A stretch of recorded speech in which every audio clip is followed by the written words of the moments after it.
ప్రభుత్వం వచ్చిన మొదటి సంవత్సరంలో ఆన్ రికార్డ్ నేను ఛాలెంజ్ చేస్తున్న ఈ దేశంలో ఏ రాష్ట్ర ముఖ్యమంత్రినైనా ఏ ప్రభుత్వమైనా ఏ పాలకులైనా ఒక్క సంవత్సరంలో 59,000 ప్రభుత్వ ఉద్యోగాలు ఇచ్చిన ఎవరైనా ముఖ్యమంత్రి రాష్ట్ర ప్రభుత్వం ఉంటే వాళ్ళు విధించే ఏ శిక్షకైనా నేను మా ఉప ముఖ్యమంత్రి గారు సిద్ధంగా ఉన్నాము.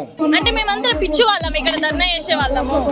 అతను ఇస్తే మేము ఇక్కడ ఈ స్టేజ్ లో ఉండకపో ఇప్పటికి హ్యాపీగా జాబ్ లో ఉండే వాళ్ళం. మేము మొదటి సంవత్సరంలోనే 55,000 ఉద్యోగాలు పైగా మేము ఇచ్చినాం నిరుద్యోగులకు అని చెప్తున్నాం. ఓకే అంటున్నారు కదా, ఆ ప్రూఫ్ మొత్తం ఇప్పుడు ఎట్లానే యూట్యూబ్ ఛానల్స్ అన్ని ఉన్నాయి, ప్రతిదీ ఆన్లైన్ లో అప్పుడే తెలుస్తుంది కదా.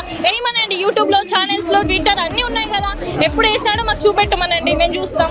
అబద్ధాలు ఆడకండి ప్లీజ్ అండి. మాట్లాడాలని ఎట్లా చూడాలి అంటే పెద్దగా ఆయనకి అవగాహన లేదు, ఏదో ఎవరు ఏది చెప్తే అది నమ్ముతారు, ఆ గాలి మాటలు చెప్తే నమ్ముతారు అని చెప్పేసి అనుకుంటాను కదా.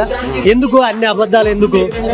గట్టిగా మొగోన్ లెక్క నేను గిన్ని 11,000 12,000 నింపినా మిగిలినవి కూడా నింపుతా అంటే అయిపోతుంది కదా.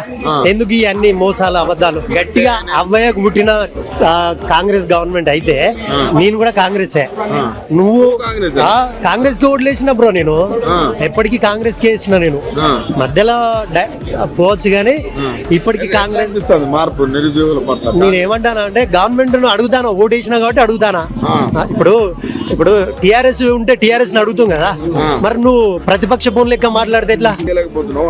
ఏ జాబులు ఇచ్చిండు మనకి? అసలు ఏ నోటిఫికేషన్ ఇచ్చిండు రేవంత్ రెడ్డి చెప్పండి? 55,000 ఉద్యోగాలు ఇచ్చిండు. 55,000 నోటి మాటగా సంఖ్య చెప్తే నీకు ఏ నంబర్ వస్తే ఆ నంబర్ చెప్తే అయిపోతుందా?